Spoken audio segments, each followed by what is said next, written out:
ICP Algebra 1, this is Chapter 2, SLI number 4 worksheet. So we want to solve this and then match up which graph goes with it. So I'm going to add 5. So 6y is greater than or equal to 12, divide by 6. So y is greater than or equal to 2. So that'll be a solid dot at 2 going to the right. So C has to be the answer. Problem number 3, subtract 3. Negative 4x is less than or equal to 8. Oops, I forgot an x. Divide each side by negative 4, so the sign's going to flip over now. Negative 2. So this is going to go from negative 2, and we want bigger than negative 2, so it has to be b. So I bet you could figure out what number 2 has to be for an answer. You still might want to work the problem out. Number 5, solve and put in interval notation and graph the solution. So subtract 11, 4t is greater than or equal to negative 4. Divide each side by 4. So t is greater than or equal to negative 1. So the graph is negative 1 here. Solid dot, because you have the equal sign, going all the way to infinity. And your interval notation would go from hard bracket negative 1 to infinity, soft bracket. Number 7, I would flip the whole thing over before I work it out because you want the letter on the left side. Make sure you flip the sign over. Add 3. So you get negative 2t is greater than 8. Divide each side by negative 2. Being I'm dividing by a negative, the sign's going to flip. So I get to negative 4. And so the graph will be from negative 4, open dot, going to the left. And that's to negative infinity. The interval notation will go from soft bracket negative infinity to soft bracket 4 because you don't have an equal sign.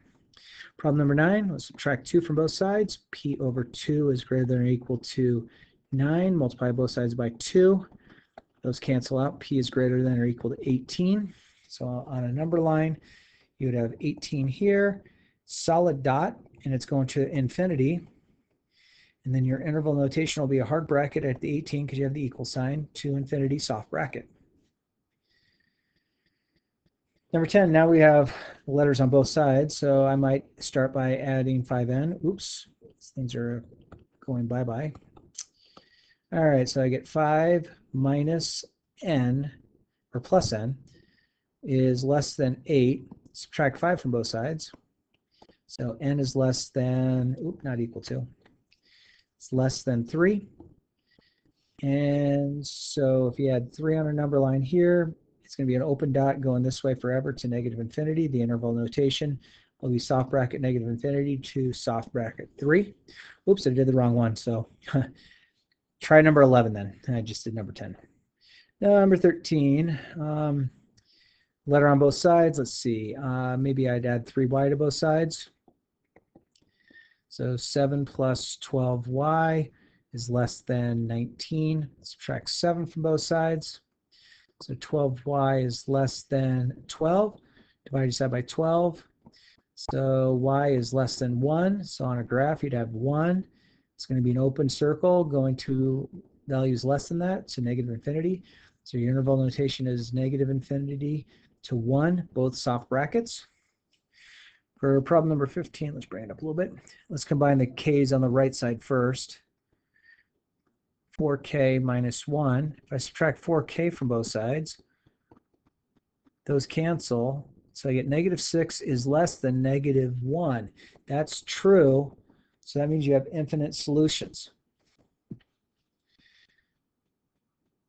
And let's see, number 17. Let's distribute over the parentheses first. So I get 9p.